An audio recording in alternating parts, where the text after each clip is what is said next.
खबर शामिल करते हैं मीरपुर खास से हमारे नुमाइंदे खुदाबख्श चौहान की रिपोर्ट के मुताबिक मीरपुर खास की सियासी शख्सियत सैयद इमाम अली शाह ने मीरपुर खास के NA 211 और PS 45 में फॉर्म बहाल होने के बाद बाकायदा इंतखाबी मुहिम का आगाज कर दिया। सैयद इमाम अली शाह ने सिटी प्रेस क्लब मीरपुर खास की टीम को बताया कि मैं आज़ाद उम्मीदवार की हैसियत से इलेक्शन लड़ रहा हूँ। मैं अपनी इंतखाबी मुहिम का आगाज अपने गाँव से कर रहा हूँ, जहाँ हमारे राजबाग वालों ने मीरपुर खास के शहरियों और मुख्तलिफ बरादरियों को मदऊ किया। दावत में मुख्तलिफ बरादरियों के रहनुमाओं ने हजारों की तादाद में शिरकत की। हम सैयद इमाम अली शाह की मुकम्मल हिमायत करते हैं। हम इमाम अली शाह के साथ हैं।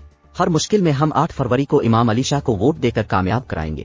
इस मौके पर अली अनवर शाह, सैयद मजहर हुसैन शाह, सहाफी अब्दुल गफ्फार लगारी समेत मुख्तलिफ बरादरियों के लोगों की बड़ी तादाद ने शिरकत की। इमाम अली शाह जो निशान वठे उन्हें ते ठप वणो आहे। असांजी पूरी कोशिश रहंदी त असां तव्हांजे घरनि ताईं पहुची तव्हांखे निशान लड़ थियण खां पोइ आगाह कयूं, पर वक़्तु थोरो आहे, न पहुची सघियासीं। कोशिश पूरी कंदासूं। पोइ बि महिरबानी कजो, तव्हांजो साथ रहियो त इंशाअल्लाह पाकिस्तान जो मुस्तक़बिल असां जेको आहे कोशिश कंदासीं बदलाव। अॼु ते मजमे खे ॾिसी मूंखे यकीन थी वियो आहे त इंशाअल्लाह कामयाबी असांजो मुक़दर आहे। 9 फरवरी जी सुबह पाकिस्तान की खुशहाली जो ॾींहुं हूंदो ऐं मीरपुर खास जी खुशहाली जो ॾींहुं हूंदो।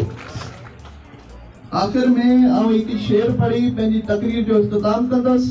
मैं अकेला ही चला था जानिब मंजिल, मगर लोग साथ आते गए और कारवान बनता गया। मेहरबानी, तव्हांजी मेहरबानी। पाकिस्तान जिंदाबाद।